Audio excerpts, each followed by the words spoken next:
E aí nós conversamos com a CVM o ano passado, porque quando acontece uma emissão, todo mundo pode falar. Então você tem os analistas que podem falar, você tem os influenciadores que não são analistas, que estão lá, abrem um canal, Instagram, YouTube, o cara fica falando da emissão, um monte de besteira às vezes, e você fica quieto, certo? E isso é um desserviço ao investidor, porque o investidor ele acaba tomando decisões de investir ou não baseado em comentários e análises que não necessariamente são compreensivas e completas, né?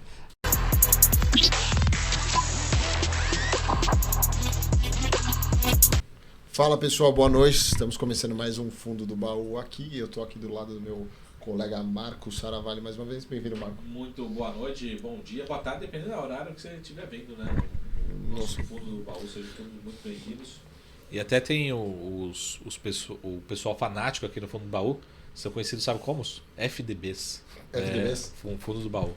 Sejam todos muito bem-vindos. E hoje o programa está muito especial, que o Carter vai revelar agora o nosso grande entrevistado. Né? Opa, eu sempre erro o nome dele, mas dessa vez eu aprendi aí, né? Dessa vez tem a legenda aqui tem embaixo. Tem a legenda, é Moisés Politi, né? Ele é sócio fundador aí da REC Gestão de Recursos. Eu estou entrevistando ele mais uma vez, mas é sempre um prazer tê-lo aqui conosco. Seja muito bem-vindo, mas... Obrigado, Aprendi Carter, agora? Aprendeu. Ótimo. Obrigado, Marco. Obrigado Guilherme. Carter. E é um prazer estar com vocês novamente nesse programa novo. Desejo sucesso, se é que vocês estão iniciando, né? E contem sempre comigo. Ótimo, obrigado aí. Pode deixar que a gente sempre vai contar contigo. Então, Moisés, eu queria primeiramente pedir para você... Você está falando rápido o nome dele, né? Para eu não errar. Eu acho que esse é o segredo. Tá com medo. Já dei bronca. Né? Já deu bronca, chegou atrasado, eu não falo nome. Tá devendo almoço? Devendo almoço. Não, devendo almoço eu tô mesmo. Conta um pouco aí Eu ia te pedir para contar da sua história, né? Mas é bom você sempre contar um pouco aí para o nosso novo ouvinte. E também o da REC, gestão de recursos, e depois a gente vai trocando uma figurinha aí sobre a gestora. Legal. Então, vou falar um pouquinho da minha história, né? Eu tenho 64 anos, vou fazer 65 logo mais. Estou em mercado financeiro há 40 anos, né? E dentro do mercado financeiro, eu tive experiência em várias modalidades, né? Já gestão de ações, gestão de bônus, crédito, empréstimos, M&A, e finalmente imobiliário. O imobiliário começou em 1997, 98, quando eu, junto com o Fábio Nogueira, meus sócios da Orinvest também, fundamos a Brazilian, né? Brazilian Mortgage, Brazilian Securities, Capital e BM Sua Casa, uma plataforma de serviços financeiros destinados exclusivamente ao setor imobiliário, né? Nessa plataforma nós fazíamos fundos imobiliários, securitização de recebíveis, tinha uma rede de lojas, de 65 lojas que originavam crédito imobiliário, e tinha uma gestora desses fundos e desses produtos. Então, nós tivemos uma jornada que começou em 98, 99. Nós fomos responsáveis pelo primeiro fundo de investimento imobiliário ao varejo no Brasil, porque já tinha alguns fundos imobiliários, inclusive um que o Sérgio Beleza fez anterior ao nosso, mas eles eram exclusivos para um grupo de investidores institucionais. O nosso foi o do Shopping Pátio Higienópolis, que foi o primeiro, em 1999, e que nós trouxemos os primeiros 600 investidores para fundo de investimento imobiliário. Hoje somos 2.300.000, mas os primeiros 600 foram aqueles do Shopping Higienópolis. Aí cresceu, já estou entrando numa parte de imobiliário, né? De financeiro de imobiliário. Aí, a partir de 99, nós crescemos a empresa. E em 2012, nós vendemos os sócios todos. Tinha sócio estrangeiro, Private Equity, tinha Estratégico, Sanzel, e nós vendemos para o BTG Pactual e para o Banco Pan. A empresa foi dividida em duas partes, né? Fizemos uma cisão da plataforma. Uma parte foi para o Banco Pan, a parte de crédito e distribuição de produtos financeiros de originação de crédito, e a parte de asset e gestão de fundos foi para o BTG. Aí nós nos dividimos a equipe, nós ficamos meio com 2 empregos, né? Um pouco PAN, um pouco BTG. Eu fiquei 3 anos lá no grupo BTG. Em 2015 eu saí, em maio de 2015, fiz aquele período de 6 meses de non-compete. Aí eu fui contatado pelo banco UBS, aqui no Brasil e em Zurique, para desenvolver uma plataforma de produtos imobiliários para investidores estrangeiros, principalmente. Aí eu fiz o business plan, a gente acertou que iríamos ter essa atividade, UBS no Brasil. E na hora de iniciar o projeto, em 2016, ao invés de contratar uma equipe, eu trouxe a REC que já existia. A REC foi fundada em 2015 pelos meus parceiros e diretores da Brasília. Então eu não fui o fundador da REC. Eu me juntei à REC em 2016 quando fizemos a parceria com o UBS. Ficamos no UBS com essa parceria até 2019. Em 2019, o UBS chegou à conclusão de que a atividade não tinha decolado, principalmente pelo fato dos investidores estrangeiros não terem, vamos dizer, aderido à estratégia. Então, a gente trabalhou mais com investidores locais, com fundos listados, e aí nós terminamos a parceria, tudo muito amigavelmente, ficamos com a gestão dos fundos, que é o que nós fazíamos, né? E de lá para cá, a REC cresceu de 400 milhões de reais em fundos listados para 3,5 bi de reais, mais ou menos. Tivemos sorte com a Selic que caiu, teve uma migração de investidores das outras classes de ativo para os fundos imobiliários, que tinha em 2019 tinha 300 mil, hoje tem 2 milhões e 300 mil. Né?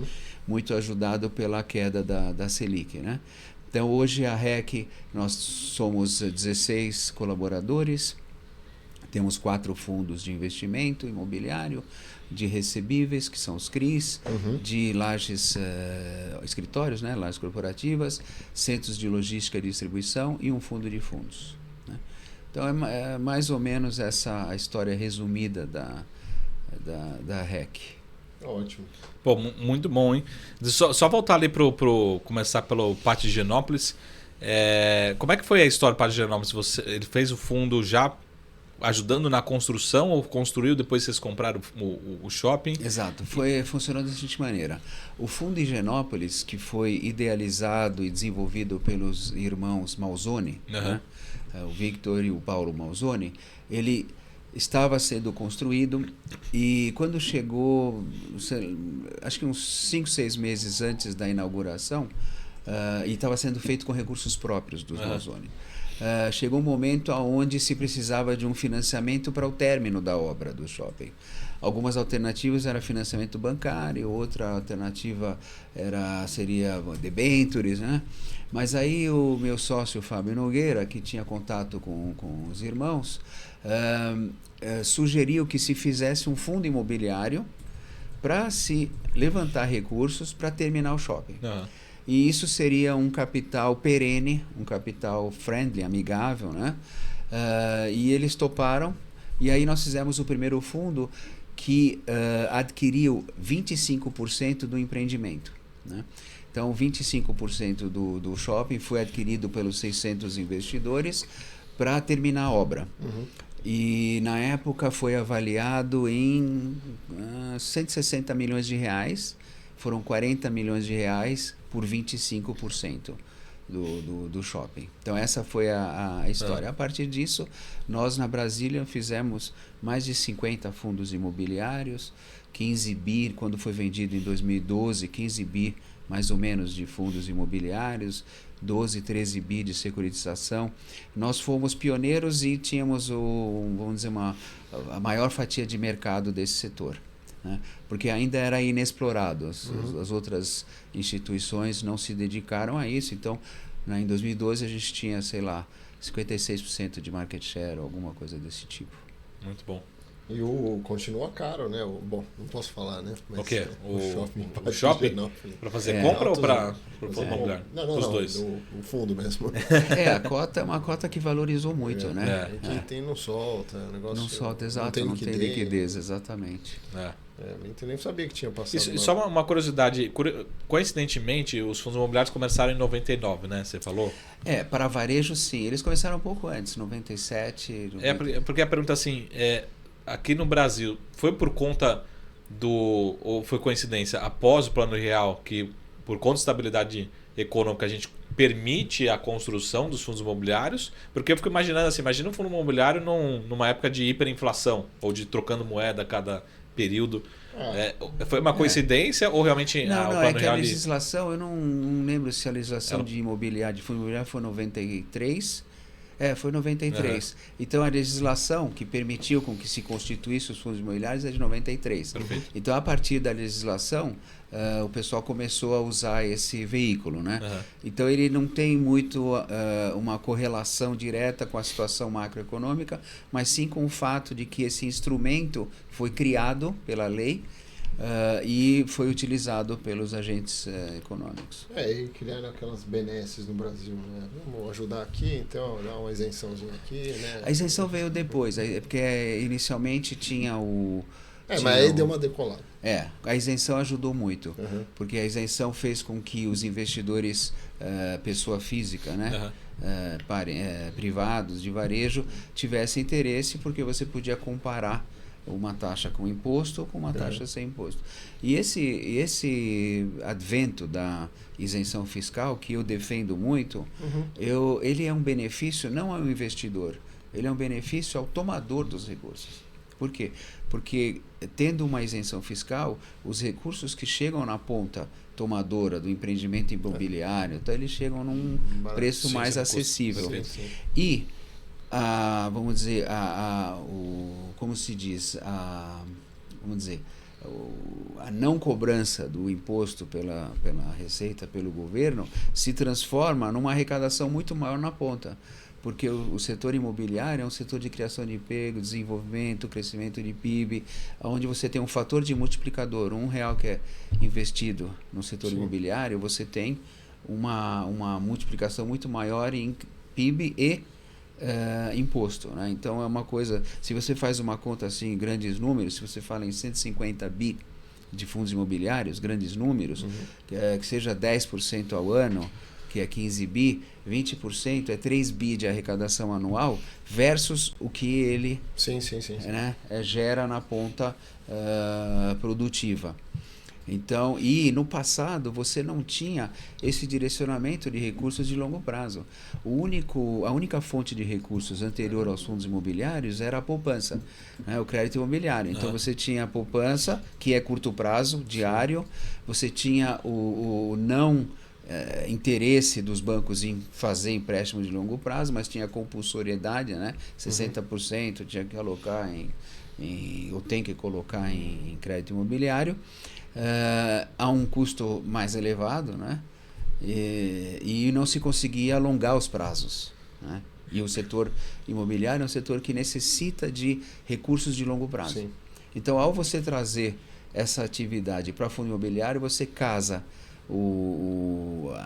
vamos dizer, o prazo do funding, né? O prazo da captação, com o prazo dos projetos, que são de longo prazo, e com uma isenção semelhante à da poupança. Por que não, né? Então, eu defendo muito essa isenção. Daí até grava esse vídeo pra gente mandar pro Congresso lá, vier de novo. Não, mas eles estão muito a par. Então, de novo, eu lembro daquela época, né? Conversou todo mundo com ele. Não, foi um negócio enorme, foi um movimento gigante com senadores, com deputados, né? Defendendo a isenção. Né? E hoje teve uma boa notícia, porque a medida provisória que fala da tributação dos fundos exclusivos menciona o fundo imobiliário, obviamente aumentando de 50 cotistas para 500 cotistas, né? A isenção, mas confirma o desejo de continuidade da isenção. Mas o que você achou? Você acha que ajuda, atrapalha subir de 50 para 300? Então, olha, de 50 para 500 atrapalha muito. Tá. Porque você tem muitos fundos que hoje não tem 500 investidores, primeiro. E você tem muitos fundos que se iniciam com poucos investidores, com uma primeira captação. Não tem uma curva, né? Assim, tipo, precisa 6 meses chegar em 500. Né? Não sei. Eu imagino que, como existem negociações, né, no Congresso, que talvez se coloque um prazo para se atingir esses 500. Sim. Porque tem muitos fundos que são lançados com 100, 200, o IPO, né? Sim, sim. E depois vai crescendo. Por exemplo, o nosso fundo, o REC-R, que é o maior fundo da casa, ele tem 2 bilhões e meio, ele tem 170 mil investidores. Mas começou, eu acho que com 400, 500 em 2017. Então ele foi crescendo, né? Então muitos fundos são lançados com menos investidores, volume menor, e se faz os follow-ons, né? Então atrapalha um pouco, obviamente. Mas aqui no Brasil, você tem que se adaptar, né? Nós, financistas, empresários, tudo, a gente está acostumado a ter novidades. Nos Estados Unidos, eu atuei nos Estados Unidos, já atuei na Inglaterra, em Israel, na Rússia, inclusive, né? No Brasil, você tem uma vamos dizer, instabilidade muito grande, né? Uma dinâmica que a cada, sei lá, 2, 3 semanas tem uma novidade que mexe com toda a dinâmica. Exato. Nos Estados Unidos é uma moleza. Lá você tem o quê? Taxa de juros, inflação, mais nada. Não tem né? problema. Se bem que hoje tivemos impeachment aí, depois de quantos anos? 200 anos? Mas... Tivemos impeachment. 200 anos. A gente tem por semana. Eu brinco que a gente, de manhã, eu gosto muito de ler o jornal, físico, assim, né? Aí eu abro o jornal, assim, falando, nossa, né, os fundos estão melhores, estão piores. Todo dia é uma novidade, né? É interessante. Tem uma história. Não, com certeza. E me conta um pouco aí, pro nosso ouvinte aí, Moisés, um pouco de cada um desses fundos que tem na REC, né? Começando pelo de crédito, lá, que é o REC-R, que é o carro-chefe. Carro-chefe, que é o Max, né? Que na frente. O Max é o Portfolio Manager, né? A gente tem que chamar o Max aí, qualquer dia ele é... Não, ele é ótimo, ele sabe tudo. Né? Sabe tudo muito mesmo, bom. Né? E ele faz bem as entrevistas, ele é muito didático. É ótimo. Não parecia, mas ele surpresa, ele é muito... É muito didático, verdade. Um abraço aí, Max. E, então, o fundo de crédito, ele é um fundo que ele cresceu mais porque o mercado todo cresceu mais. Quer dizer, eu acho que 70% dos fundos imobiliários, parece que é esse o número, é de fundos de papel. Sim. Né? Que é, vamos dizer, a modalidade, em princípio, que é menos volátil. Né? O portfólio é diversificado, você tem créditos colateralizados, né, com garantia em imóveis, então isso reduz muito o potencial de prejuízo, né? Obviamente não é renda fixa, porque muitos investidores pensavam que era renda fixa, né? O portfólio é de renda fixa, mas o fundo não é, porque a cota flutua diariamente. Sim. Então ele não é um investimento de renda fixa, ele é um híbrido entre renda fixa. E o REC-R, ele tem, isso é informação pública, a gente tem na gestora, nós temos assim como prioridade transparência e informação. Então todos os meses, depois que o dividendo, no mesmo dia que o dividendo é divulgado, à noite sai o relatório de cada um dos fundos, né? Relatório super completo, mensal, né?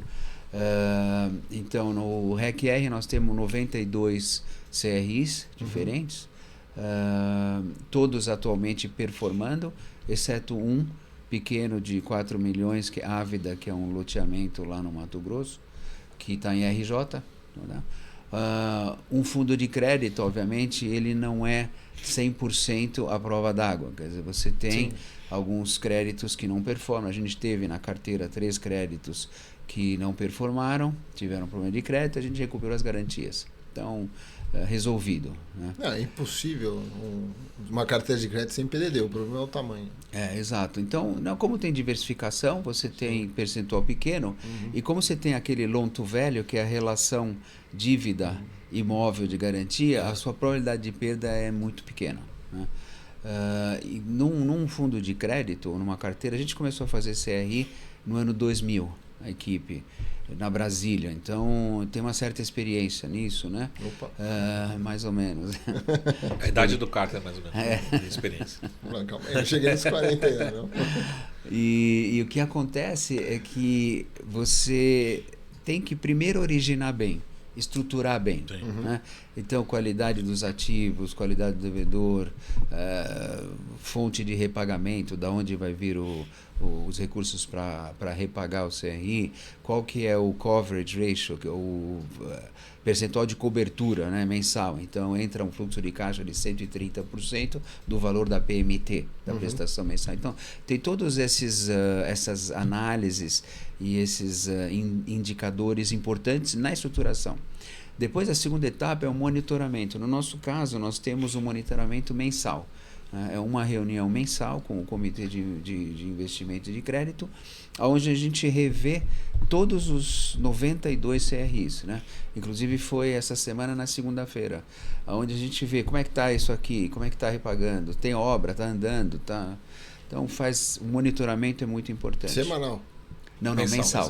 Mensal. O Max que toca lá. O Max toca o portfólio, o comitê sou eu, o Fred, o Max, o Ayala. Então a gente tem um comitê que... E quando ele origina, traz lá e o comitê, a unanimidade, como é que funciona? Para fazer uma operação original, uma operação do zero, é unanimidade. Quer dizer, não é por percentual, voto, nada disso, unanimidade.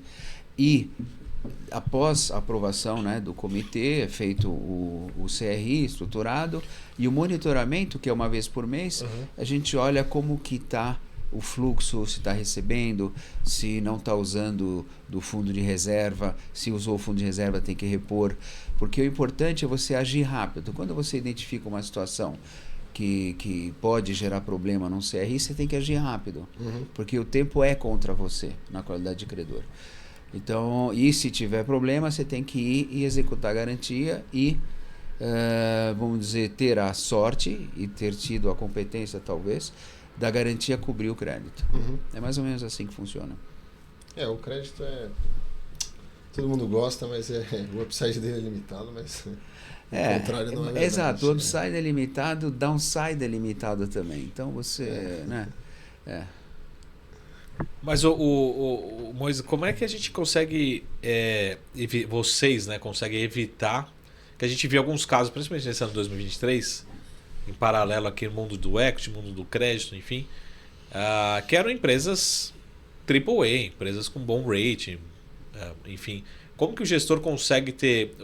É o trabalho também de analisar o micro, né, ou seja, a empresa, a análise de crédito, mas também a gestão, né? Tem uma gestão bem diversificada, como você falou. Se tiver 90, 100 CRIs ali no meio, der problema, ali você talvez não perceba, o cotista não perceba, caso tenha alguma dificuldade. Como vocês conseguem, ou o que você tem aprendido, né, nesses últimos 2 anos, principalmente de 1 ano para cá? De novo, não é uma comparação muito ruim, mas o mercado de crédito sentiu ali Americanas, sim, mesmo sendo um problema de equity, mas sentiu Americanas depois na sequência Light, que acabou, acho que, piorando o mundo de crédito como um todo, né? Exato. Mas que aprendizado e como se preparar para esse Então é difícil cenário. Se preparar para esse tipo de cenário. Por quê? Porque quando você faz uma operação de CRI de crédito, você olha a empresa, você estuda os números, os balanços, você vê a garantia, a avaliação da garantia, a liquidez da garantia, você conversa com os devedores, né? Você vai lá, tem reunião, visita o empreendimento, conversa com o pessoal, tenta sentir, né? E no crédito imobiliário você tem a vantagem que você tem uma garantia real. No crédito privado normal, que é Americanas e outras empresas, você não tem a possibilidade da garantia real. Então isso já deixa um crédito mais frágil pela sua essência.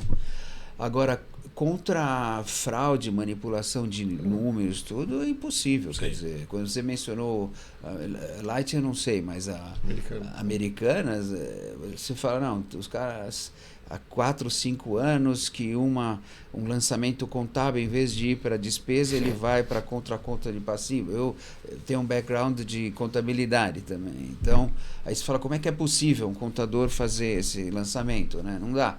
Então, contra esse tipo de atuação, é impossível. Né? Você tem um primeiro caso grande, que é nos Estados Unidos, da Enron. Não sei se vocês lembram, isso aqui faz muito tempo. Anderson. Exato, Arthur Anderson, Enron. Todos os caras estão presos até hoje, da Enron. Smart guys in the room. Estão lá presos até hoje. Mas aqui não é assim. Você não, aqui é um no pouco Brasil diferente. lança livre. Eles erraram o país. Mas não dá contra esse tipo de atuação. É como você tá na rua e você é assaltado com seu celular. Como é que você evita isso? Não sei. Eu vou me trancar em casa. Exato, né? fica você em não casa. vive, né? Não vive. Exato. Não dá. Não, realmente não dá nem para prever e muita gente fazia o que fazia entre aspas, né? E quando a gente vai lá pro fundo de laje, né, a gente vê assim eu lembro que a gente já conversou algumas vezes sobre esse fundo, né, o REC-R, o RECT, desculpa, e tinha uma tese de transformação no que ia ser ele daqui para frente. Mas enfim, como é que está a situação, as estratégias, os desafios para ele? Então, o RECT é um fundo de lajes corporativas. Ele foi criado em 2019, em julho. Foram adquiridos ativos de ótima qualidade, tipo AAA na construção e acabamentos e infraestrutura. Então, bons equipamentos em áreas alternativas, então Alphaville, Curitiba, Barra da Tijuca, Brasília, né, onde nós conseguimos naquela época, o fundo conseguiu adquirir ativos por preços melhores, né, então na média R$9.000 o metro quadrado, ao invés de 20, 25, né, e com cap rates mais altos, na faixa de 10% a 12% ao ano, né. Cap rate é o aluguel dividido pelo preço do metro quadrado. Então, em termos de estratégia, eram ativos que têm um downside menor, porque você está comprando mais barato, você está tendo uma renda maior, e todos 100% locados, quer dizer, vacância zero. Então, uma estratégia que no começo funcionou super bem, porque você tinha 1,5% ao mês de retorno. Ele tinha um componente de compra a prazo, né? Então um fundo de 1 bilhão com 200 milhões ou 170 milhões de pagamentos para compra a prazo, então tudo estava redondo. Aí em março de 2020 entrou a pandemia, né? Um evento, né? Um episódio que ninguém nunca tinha vivenciado, que surpreendeu todo mundo. E aí teve uma mudança de paradigma enorme, né? Primeiro, o pessoal demorou um pouco para saber quanto tempo vai durar, qual que é o impacto, a intensidade e tudo, né? E o que a gente concluiu 1 ano e pouco depois é que, de fato, mudou o paradigma da utilização dos escritórios. Né? O nosso fundo ele chegou a 33% de vacância, né? Em 2022, acho que estava 21%, a 33% de vacância. Então o pessoal devolveu a chave, né? Adicionalmente a isso, aqueles que não devolveram não aceitaram ter os reajustes de GPM, que era 30%. Sim. Então você teve a vacância, que é um efeito duplo, causa um prejuízo duplo no fundo, porque você tem a ausência dos aluguéis e o custo do IPTU e condomínio nas áreas vagas. Aqueles 60 e tantos % que ficaram não aceitaram correção. E a obrigação de pagamento a prazo corrigia normalmente, né, uma dívida do fundo. Então foi realmente um desastre, né? O trabalho foi intenso para trazer inquilinos de volta. Hoje a vacância é 9%, né? Bem mais baixo do que os 33%, mas infelizmente não igual aos 0 de vacância que nós tivemos quando fez o fundo. Para esse esforço de redução de vacância, o fundo teve que conceder descontos nos aluguéis, teve que conceder carência e tudo mais. O fluxo de caixa, o fluxo de aluguéis mensais do fundo era na faixa de 8,5 milhões por mês, hoje está em 6 milhões por mês, né? Então o fundo sofreu.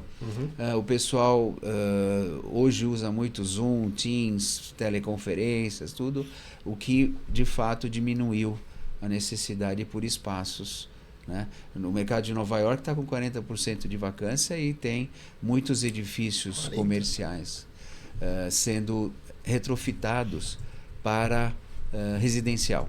Mas lá tem uma lei que você só pode fazer isso com edifícios construídos até 1971. Eles estão tentando mudar até 1990. Eu não sei exatamente, mas tem um movimento, né? Aqui é muito mais complexo você transformar um imóvel comercial, escritório, em residencial. Primeiro porque você tem muitas vezes a propriedade fragmentada. Então, um prédio tem 7 donos. Aí você não, né? Em andares ainda. Aí não dá, é uma briga. É uma briga. Mas então, o de Lajes, obviamente o fundo vai se recuperar no médio prazo, né? Isso é inexorável, porque são áreas que, uma vez que você trouxe os inquilinos nessa mudança de paradigma, a probabilidade deles ficarem é alta. Não estou afirmando que isso é né, não é uma não é uma promessa nada, mas tem pandemia, tem vacância, tem mudança de paradigma, tem vamos dizer sistemas modernos, né, de tecnologia, e os caras voltaram, então é um bom indicativo. Tá, então você está confiante ainda? Eu tô. Bom. E uma coisa que eles batem, assim, muito falando da alavancagem.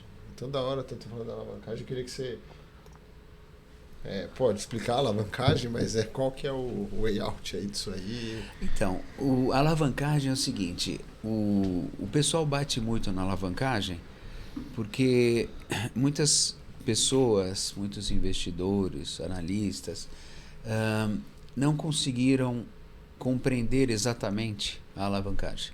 Tá? A alavancagem ela tem um mérito, que é o seguinte: se você compra um ativo de retorno de 10% ao ano e você paga a prazo, né, a 7% ao ano de custo, você tem um componente, um benefício de 2 ou 3% ao ano de benefício adicional ao que você já está ganhando, né?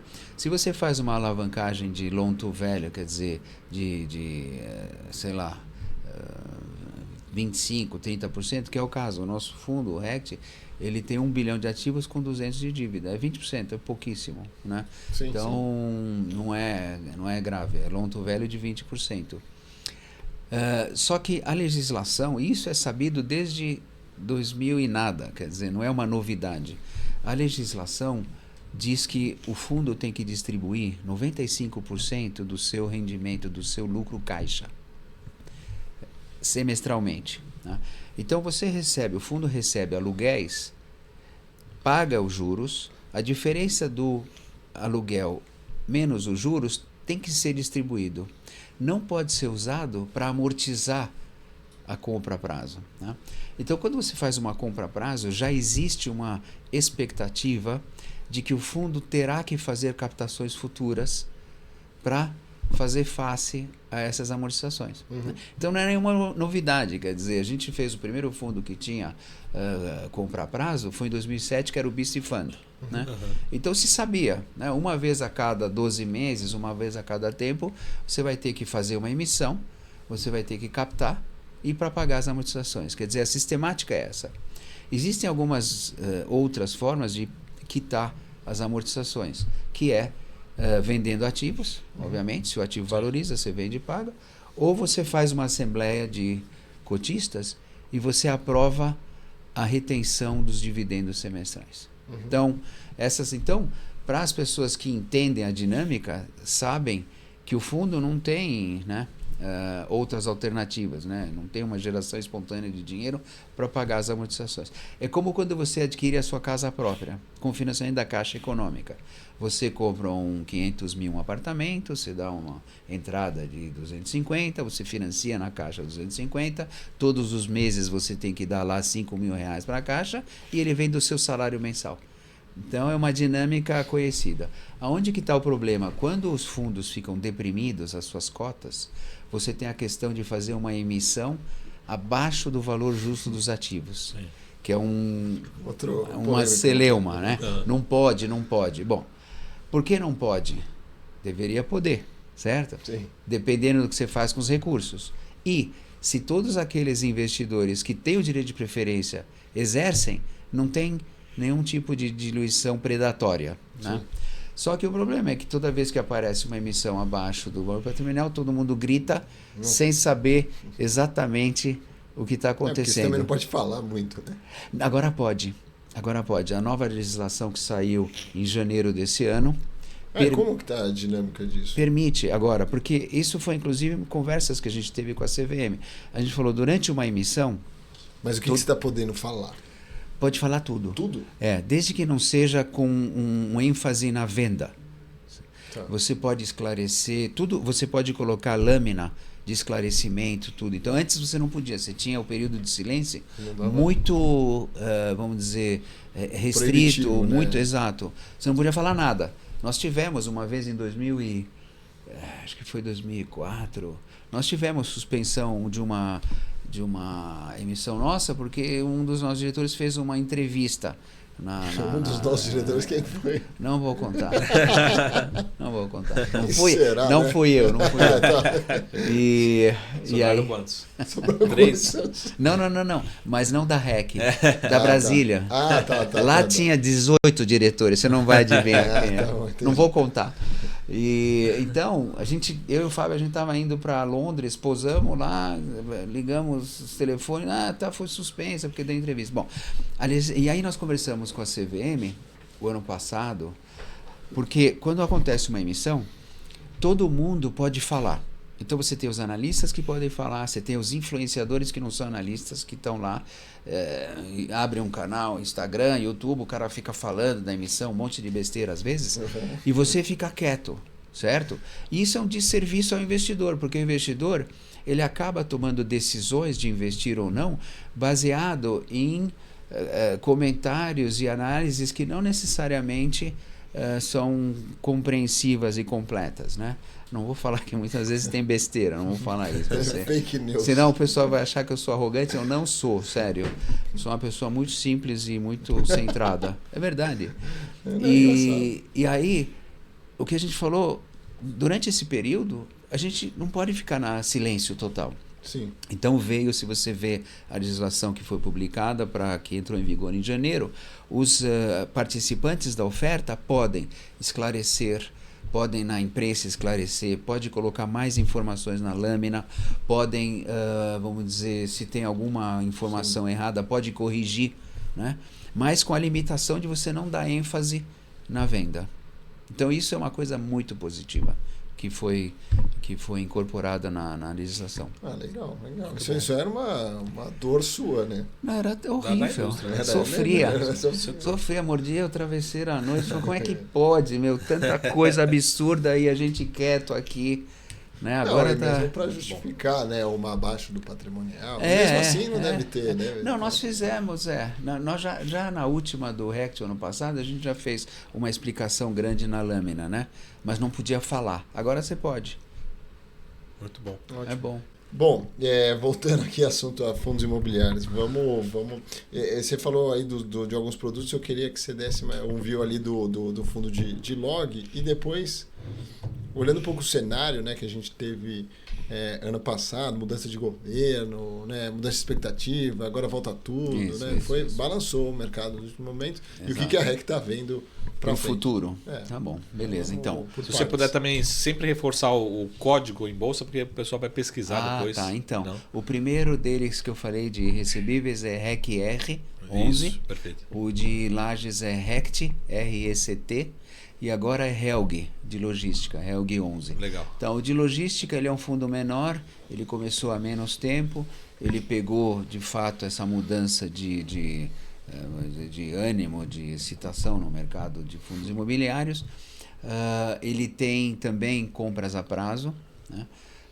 E, obviamente, a gente acha que foi uma ótima decisão, porque o valor patrimonial do fundo era R$100, hoje é 120 e pouco. Então, teve uma valorização desses ativos. Então, o fundo comprou pagando a prazo e os imóveis valorizaram. Então, parece que foi uma boa decisão.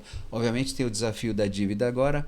Neste caso, nós fizemos algo inovador, algo inédito, que foi uma assembleia para a retenção dos dividendos do primeiro semestre e do segundo semestre, para fazer face a algumas obrigações. A partir de janeiro, não é promessa, mas existe uma probabilidade de voltar a ter dividendos, tá? Janeiro que paga fevereiro. Né? Então está também gerenciado, né, esse produto. Com relação ao futuro, eu sou muito otimista. Por quê? Porque historicamente, desde 1998, nós percebemos que a Selic tem uma grande influência sobre o interesse e a dinâmica dos fundos imobiliários. Toda vez que a Selic está abaixo de 10%, você tem um crescimento forte em fundos imobiliários. Quando a Selic excede 10%, acima de 10%, sim, o mercado trava. Né? Então isso é uma coisa que é meio empírico, né? Não é uma coisa muito científica, mas é o que a gente tem notado nos últimos 20 e poucos anos. Então, nós achamos que com, vamos dizer, a redução da Selic, que agora parece que será numa velocidade menor, mas aparentemente acontecerá, né? Os fundos imobiliários vão voltar na moda. Né? Obviamente, a Selic depende de mercado internacional, Estados Unidos, a taxa de juros americana bateu all-time high, né, como eles falam, dos últimos 18 anos, os 10 anos de Treasury já estão em 5,70, não estou acompanhando muito, então isso atrapalha um pouco, porque o fluxo de capitais ele tem duas teorias interessantes que eu aprendi na escola, o Interest Rate Parity Theory, que é a paridade dos juros, e o Inflation Parity Theory, que é a inflação de um país versus o outro, sempre medido pelo sanduíche McDonald's. Isso eu aprendi na escola, não sei se funciona ainda, mas...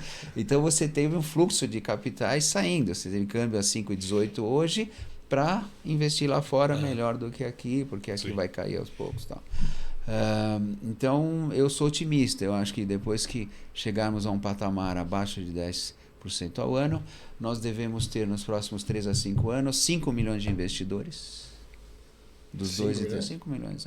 Depois você me chama daqui a 3 anos, a gente põe aí na sua agenda. Marca aí, daqui a 5 milhões. Né? Vai bater o sininho de venda se bater. 5 milhões. E eu acredito que os fundos imobiliários passam de 170 para 500 bilhões de reais. Por quê? Porque é uma modalidade intermediária entre a renda fixa pura e o mercado de ações. Então, se você vê a renda fixa tem um tamanho, ações menor, esse tem que ser algo intermediário entre os dois mercados.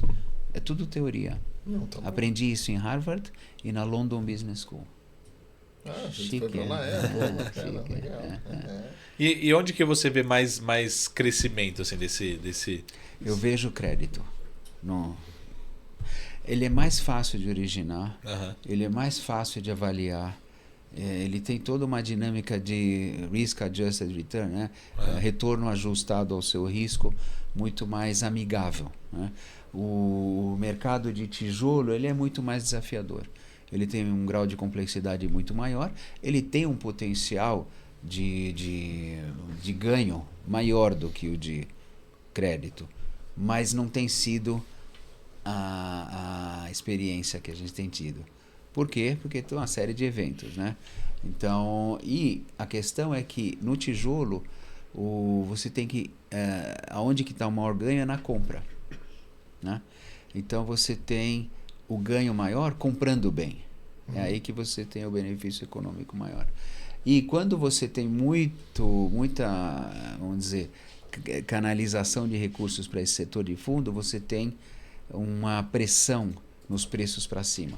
Então, o tijolo ele tem o seu benefício, obviamente, mas ele é mais desafiador e mais complexo que os recebíveis. Esse crédito hoje ele está onde? Ele está dentro dos bancos? Com quem que você concorre, vamos dizer assim? Não, não necessariamente, porque os bancos não fazem 15 anos, 20, 30 anos, né?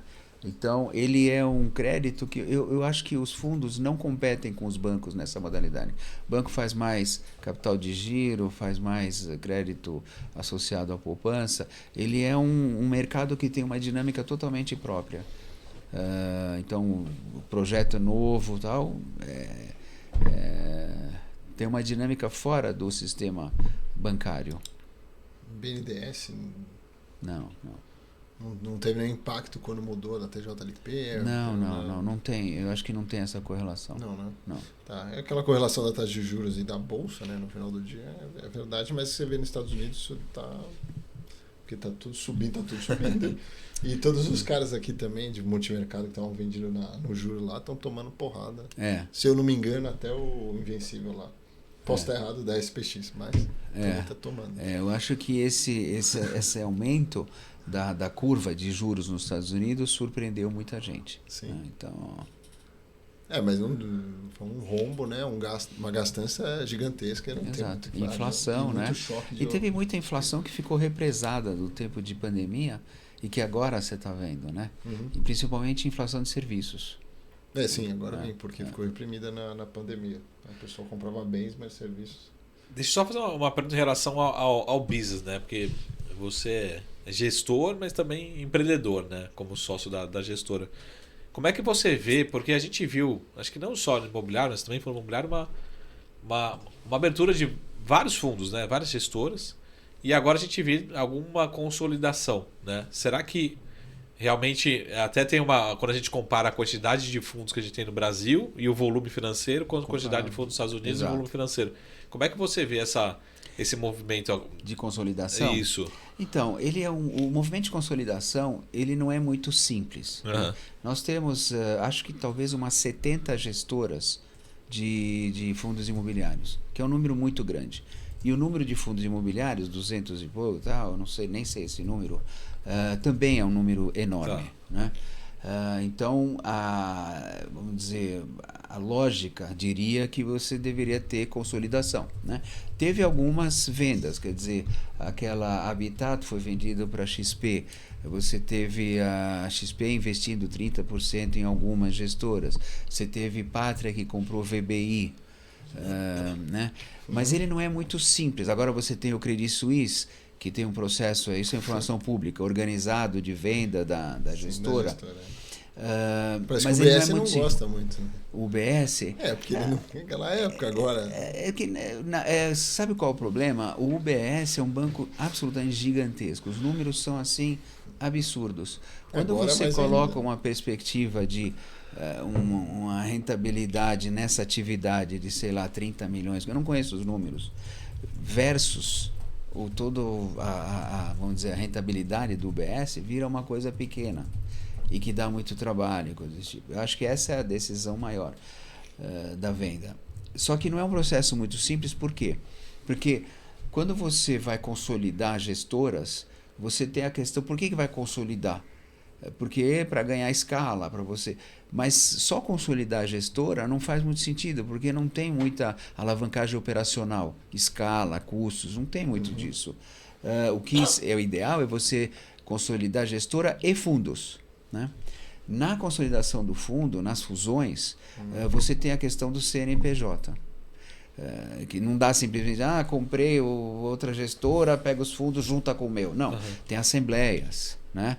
Que tem 25%. Então tem um grau de complexidade que não é muito simples. Aí você fala, não, então uma gestora vai comprar outra e vai ficar um monte de fundo semelhante também. Aí você tem a questão, bom, eu compro um ativo, eu ponho aonde? Né? Quais são as regras? Né? Tem alguns movimentos que funcionam. Parece que a Valora comprou da Mogno, FOF, Sim. recentemente. A Suno comprou da Mogno, Fundo de Logística. O VBI teve um movimento com Pátria, acho que eles compraram os... Bari. Bari, eu acho que é. Bari, comprou Bari também. Mas, por exemplo, no VBI, eles tiveram que consolidar com aquisição. O fundo PVBI, acho que comprou os ativos do fundo Pátria. Então, para poder, não fizeram nem a fusão. Comprou os ativos e acho que vai extinguir o fundo. Eu não sei. Então, não é uma coisa muito simples. Quando você faz consolidação de empresa, tudo é muito mais simples, porque tudo bem, o CNPJ não importa, você junta lá e pronto. Aqui não, aqui você tem uma dinâmica de que para você mexer no CNPJ, que é o titular dos ativos, você tem todo esse negócio da Assembleia. Assim, né? Mas deveria, a lógica diz isso, que deveria ter menos gestoras, menos fundos e maiores. Né? Hoje você tem um monte de fundo de 100 milhões, 160 milhões, no nosso caso um deles. O outro nosso tem 800 milhões, 2,5 bi, mas deveria ter, e tem muitos fundos de 50 milhões, 60 milhões, que não sei o que será feito disso. E uma mas como empreendedor, a nossa ideia é continuar, né? A gente não está nem comprando nem vendendo. A gente tem um crescimento orgânico, achamos que podemos no médio prazo dobrar o tamanho da gestora organicamente, né? Então, otimista. Lógico. Tem que ser. Empreendedor no Brasil tem que ser otimista. Dobrar em quanto tempo? Tá ferrado. Em 5 anos. Em 5 anos? Mas, vou fazer uma provocação para ele. Ele tá fazendo essa conta de 5 milhões. Em 5 anos você vai ter 5 milhões de investidores. Você vai perder market share aí. 500 bi de fundo imobiliário. Tá. E a nossa gestora, nós estamos trabalhando para dobrar ela de tamanho em 5 anos, para 7 bi. Eu vou jogar lá no conselho que dá para mais do que dobrar, né? Você tem que acompanhar o mercado. O mercado vai mais do que dobrar, né?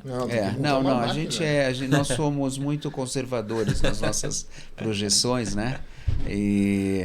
Então, agora, para crescer, você precisa inovar, né? Então, alguns fundos crescem com a dinâmica dos follow-ons, né? O crescimento da gestora tem que ser com IPO.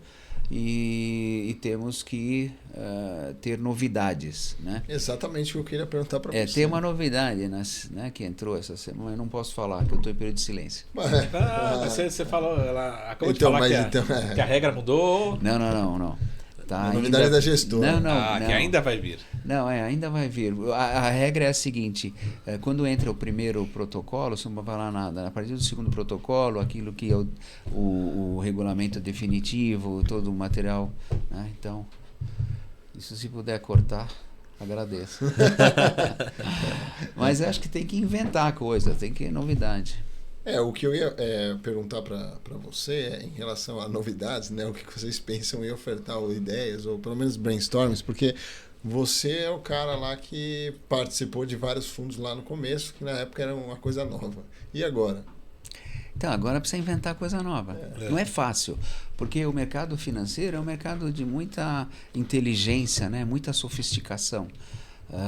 Então, não é fácil você inventar novidades. A gente inventou no passado quando era ainda novidade. Nós fizemos o primeiro securitização sênior e júnior. A gente fez a conversa toda com o Conselho Monetário Nacional, o Banco Central, para fazer o home equity. A gente que ajudou os caras no conceito, tudo.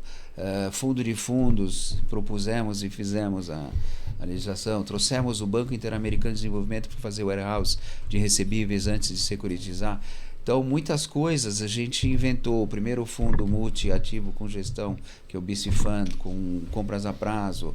Trouxemos investidores estrangeiros grandes para o setor, antes que o pessoal, né, tipo fundo de pensão do Canadá, investidores de private equity americanos. Então, inventamos um monte de coisa, né? Então, tem um cheiro de coisa nova no ar.